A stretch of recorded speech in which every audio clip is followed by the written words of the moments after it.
We are about to come to our end. We have only 3 that are left. We'll present those quite quickly, and then we recognize that time has been fast spent. We don't want to keep you here.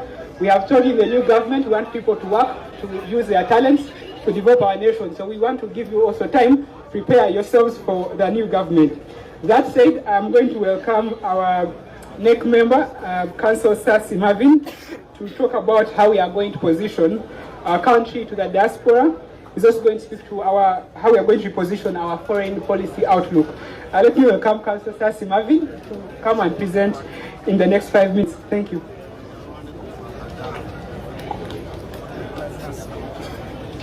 Hi.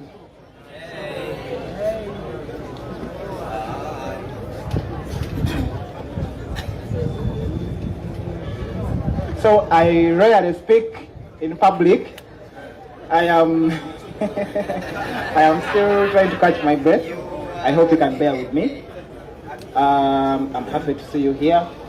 My name is Sas Marvin. I think I've already been introduced. By show of hands, how many of you know a doctor called Mujimu David Sylvester? Or how many of you have heard of a doctor called Mujimu David Sylvester? Okay, no one. So Dr. Mujimu is or was a surgeon. He worked for 26 years in a country called Namibia. When he was approaching his retirement, the Namibian government blocked his bank 6 billion Uganda shillings of his savings, and they took them to their central bank. Dr. Mujimu sued everyone he could in Namibia, and he went all the way up to the Supreme Court, and he lost. In frustration, Dr. Mujimu gathered the little that he had left. He gathered his cards, there were about 3. This is 2017, and he hit the road from Namibia to Uganda. He came by road. He came with his cars, and he came with hundreds of millions of cash. When he reached the border at Mutukula, he was arrested by a team of JAT and Ugandan police officers from Interpol. They arrested him from no man's land, took his money, about 300 million, and then now brought him up to a police post somewhere in Mutukula. They accused him of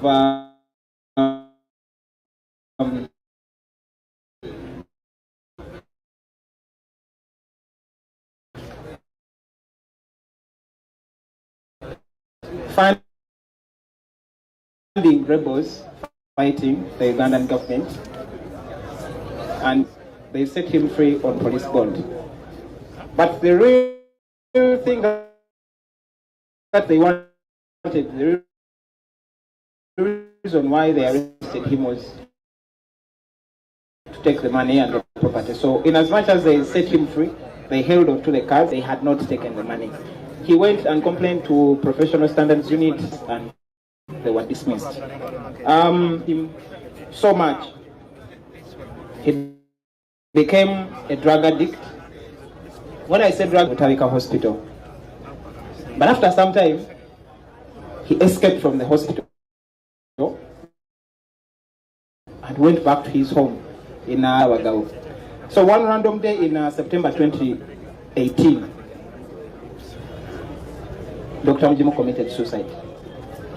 He left a suicide note that said he had committed suicide because of the stealing of his property by Ugandan police and everything that he had gone through. Now, the story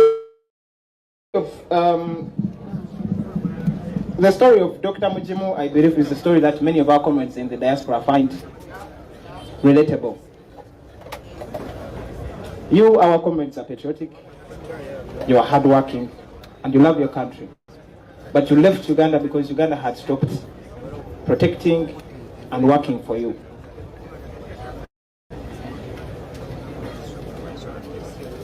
There is so much you can contribute to our country's development, but remain underutilized. You remain neglected by a regime that now sees you as enemies instead of seeing you as citizens with full and equal rights. You are abused and sometimes killed at work, but Uganda never intervenes for you. You can't renew your passports or get national IDs without hassle. You face endless bureaucracy when you try to invest back home. You cannot protect your property in Uganda because you're so far away. You are homesick. You miss your families. You miss your friends. You miss your relatives. You miss that smell of the soil when we've just had a downpour, when we've just had rain. Sorry. Some of you are on expired visas, especially in the Arab countries, but you cannot return home because, first of all, you can't afford the air ticket, and you also cannot afford the fines. You are doing jobs that you hate to death, but you continue doing them anyway because your life depends on them. You are enduring all the suffering because of poor leaders, but you cannot vote them out because you are too far away from Uganda. So you are basically excluded from the politics, from the life, from the economy, and from the decision making of this very country to which you contribute about 5 trillion Uganda shillings every single year. Well, I am here to seize the struggles. We feel your pain, and we are committed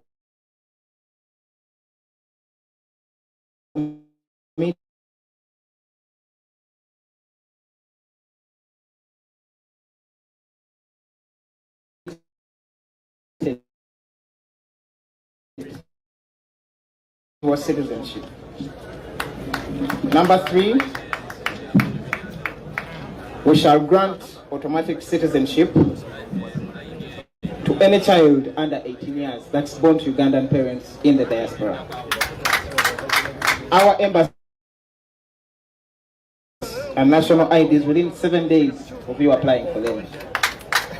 We shall facilitate the elderly, the distressed Ugandans abroad to return home. We shall also assist them to readjust to life in Uganda and settle in like they never left. We shall organize and fund annual cultural trips for Ugandan children born in the diaspora.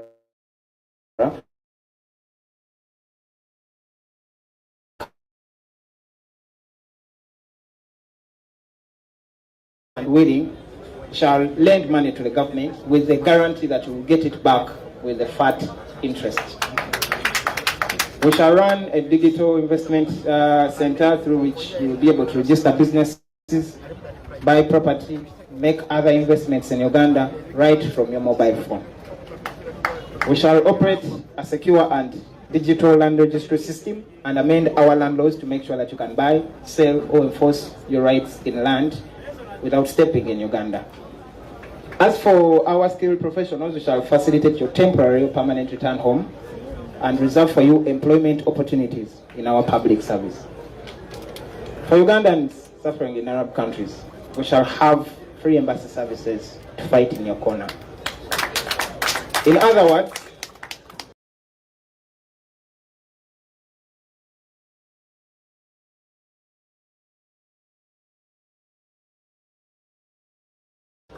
we shall grant the diaspora, number 1, your full political rights. Number 2, the economic instruments you need to thrive. Number 3, the legal protections you need to be safe and keep what you earn. Number 4, we shall grant you a seat at the policy table deciding Uganda's future.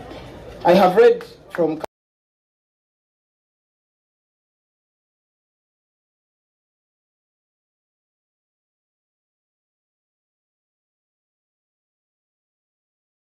cover to cover the manifestos of the 2 strongest opponents to our presidential candidate. This is exactly what those manifestos promise you, our comrades in the diaspora. These are the promises they make to you.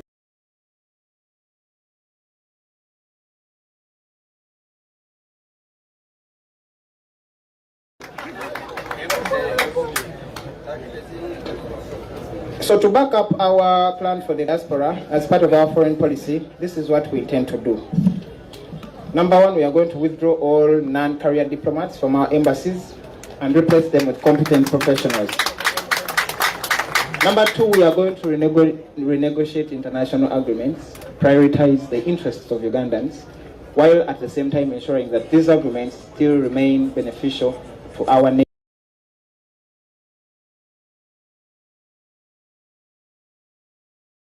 neighbors and to the international community. In short, we are going to turn Uganda into a country that works for all Ugandans and shows up for them no matter where they might be on this planet. We shall build a new Uganda where you will never again be raped, tortured, dehumanized, and forced into a